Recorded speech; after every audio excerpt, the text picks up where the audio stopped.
Today we're not on the sofa, we're on the floor like my hopes and dreams. Hello everyone and welcome back to my YouTube channel. Remember back in January when I went through every play I owned whilst I was packing them in a box to move? Me and my boyfriend are moving house. Let's grab some more. Oh. Well, today, 6 months later, that story has come full circle because today I'm going to be organising my bookshelf because at the moment there is no order, there is only chaos and pain. So that is what we're doing. We have 4 shelves to organise. 1, 2, 3, 4. This one is number 4. And we're going to organise them and you'll get to see a bit more about what's on my bookshelf, not just plays. So let's get into it. Yeah, you can kind of see the bottom shelf. Wait, let me just see if I can. This is why I'm an actor and not a camera person. This is so uncomfortable. Just gotta go like this.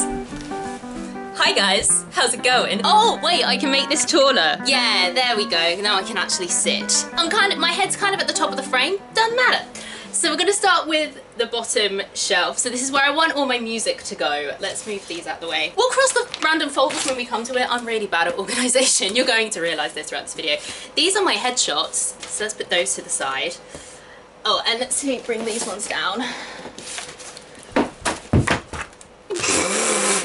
So the Collins Spanish phrase book and Teenage Dick just tried to kill me. Thanks for that, guys. Right, let's start with these big folders. So these are pretty much all the music that I've ever owned from when I started singing lessons age 10. There's a lot of music. There's like 4 massive folders. I think I want to put these here and then rep folders, my main rep folder, vocal selections, random music books, and then play scripts of stuff I've been in. Yes, that's what we're gonna do. I'm probably going to speed this up because that's going to be really boring for you to see me do this in real time. So yeah, let's do that.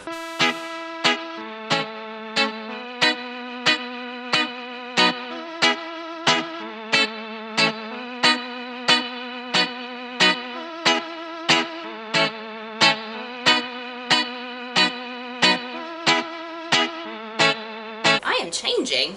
When did I print this?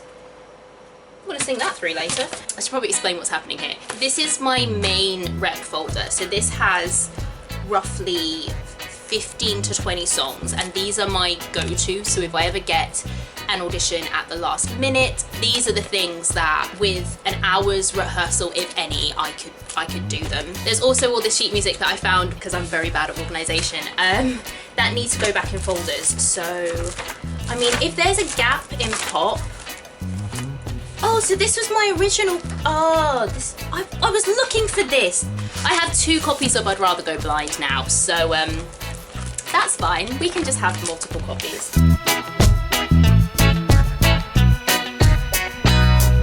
And this was the sheet music from my final recital at Southampton Uni, and I did all of the arrangements and everything myself. That was a long process and I was really proud of that. Vocal selections.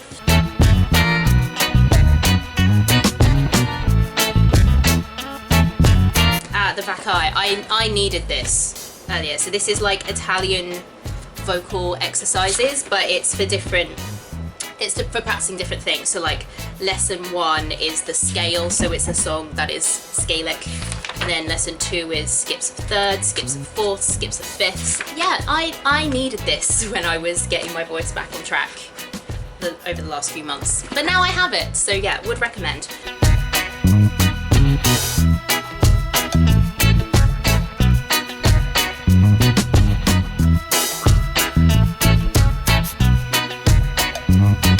These are shows I was in.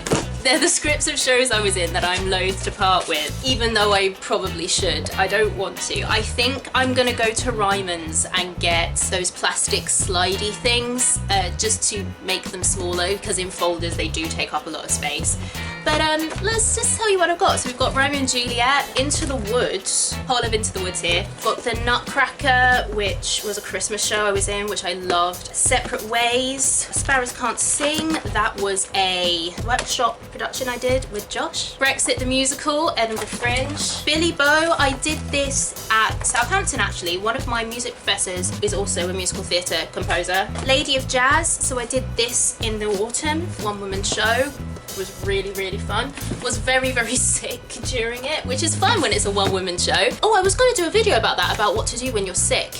If you're sick and you need to sing. I will make that video because that was a baptism of fire.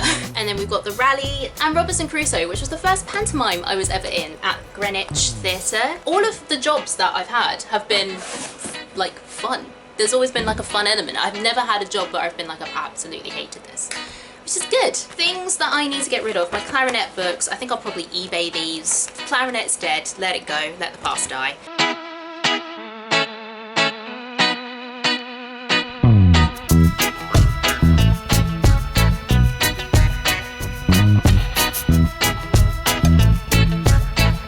Shelf 1 is done! Yes! Okay, bookshelf 2.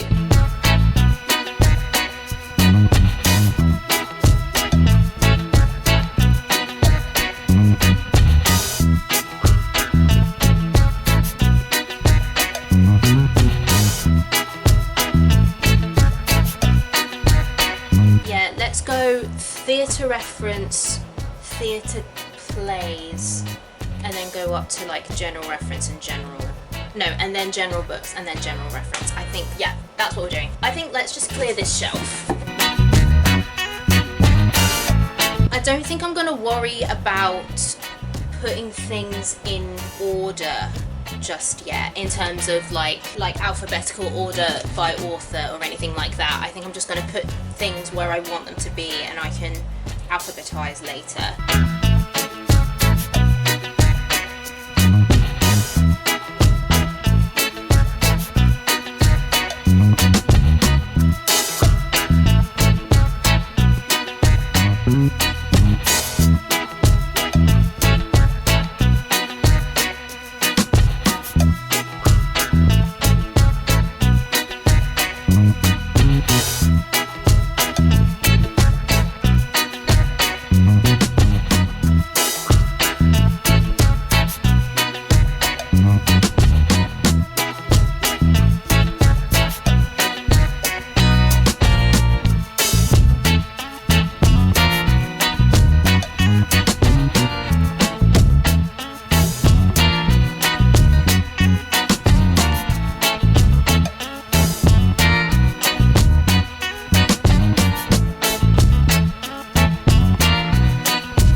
Plays done.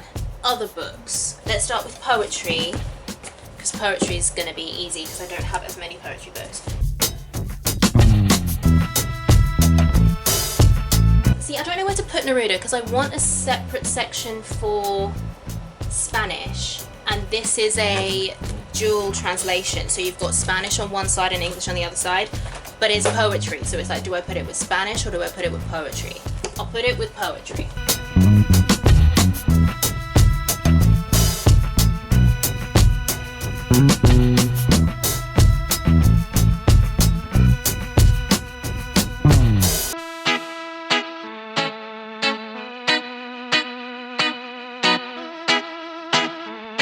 Where does P come in the alphabet? Oh god. The Bluest Eye was the first Toni Morrison book I read. I read it while I was at RAM. It was when I was preparing for our speech into song competition, and I used a monologue from Chewing Gum Dreams and the song Stranger, or When You're a Stranger, from Giants, I believe. And when I was prepping it with my rep teacher, Sam Kenyon, he recommended this to me. And Toni Morrison was the first writer, like novelist, that I'd read that wrote in a not strictly prosaic way. Her writing is very poetic. She plays with form and structure quite a lot, and not that books that are easier to read aren't adult, but I think she was kind of like the first adult novelist I read where it was kind of challenging to read. I don't know if The Bluest Eye is my favourite because I found it very unsettling, which I think is the point. But yeah, I think my favourites of hers so far, I still need to read Home and God Help the Child, but I really liked Beloved and Sula. Let's get back into it. Ragtime. Oh, this is the book that the musical is based on, so obviously because Ragtime's like my favourite musical, I had to read it. It's a good book. I also need to read Right Teeth. It freaked me out when, I don't know if it's a big plot spoiler because I haven't finished it, but there's a bit near the beginning where the main character's in a motorcycle accident and something happens to her face and it freaked me out. And then I couldn't finish reading it, couldn't carry on reading it.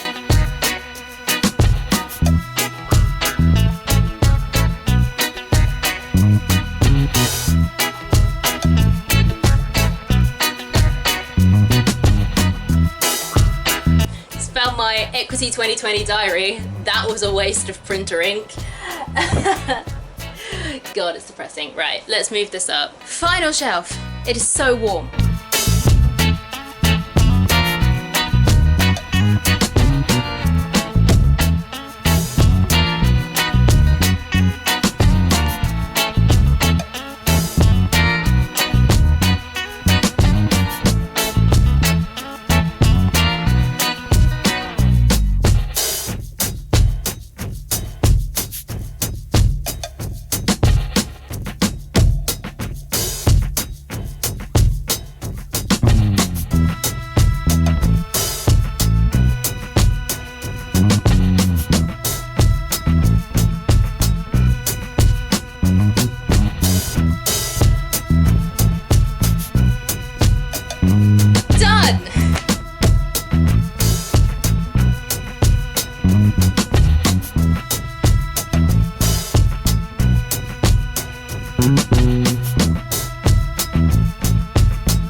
So this story arc has now come full circle. Thank you so much for being here on this incredible journey. I know it's been tough, it's been emotional, but we've got to the end now, and now the books can live happily ever after with some minor tweaks. I hope you enjoyed this video. If you did, please consider liking and subscribing. It would really help me to grow my channel. Subscribe for more bookshelf content. There will be no bookshelf content going forward. The bookshelf is done. But subscribe for more theatre content from a UK perspective, and I will see you all in my next video. Bye friends!